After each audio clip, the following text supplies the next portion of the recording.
প্রিয় ভিউয়ার্স, আজকে আমরা দেখব কিভাবে কম্পিউটারের কিবোর্ড দিয়ে কাজ করতে হয়। অনেক সময় আমাদের কিবোর্ডের অনেক কি কাজ করে না, অনেক বাটন কাজ করে না।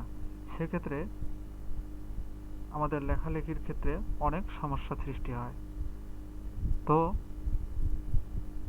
আমরা যারা না জানি তাদের জন্য বিশেষ করে খুবই গুরুত্বপূর্ণ ভিডিওটি।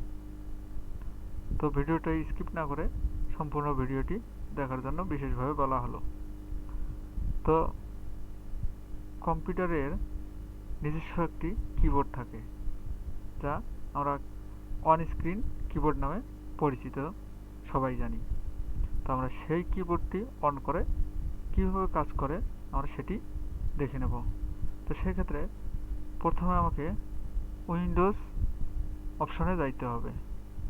কম্পিউটারের লেফট সাইডে একটি বাটন থাকে যার নাম উইন্ডোজ বাটন, একদম নিচে, যা স্টার্ট মেনু নামেও পরিচিত। আমরা সেখানে ক্লিক দেব। দেওয়ার পর এখান থেকে আমরা সার্চ করে নেব অন স্ক্রিন কিবোর্ড। দেখুন, আমি যদি সার্চ করি on screen keyboard keyboard keyboard তাহলে আমার সামনে কিবোর্ডটি চলে আসবে। দেখুন, সামনে কিবোর্ডটি চলে এসেছে। এখন আমি একটি মাইক্রোসফট অফিস ওপেন করলাম। এখন আমি যদি এগুলো ডিলিট করে দিতে চাই তাহলে মার্ক করে ব্যাক স্পেস চাপ দেব, তাহলে আমাদের সব চলে যাবে। যেমন ডিলিট, এখন সবগুলো চলে গেছে।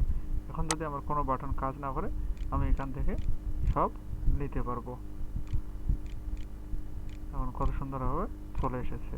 তো এরকম ভিডিও পাওয়ার জন্য অবশ্যই লাইক, কমেন্ট এবং শেয়ার করে পাশে থাকবেন। সেই সাথে পাশে থাকা বেল আইকনটিতে টিক দিয়ে রাখবেন। ধন্যবাদ সবাইকে।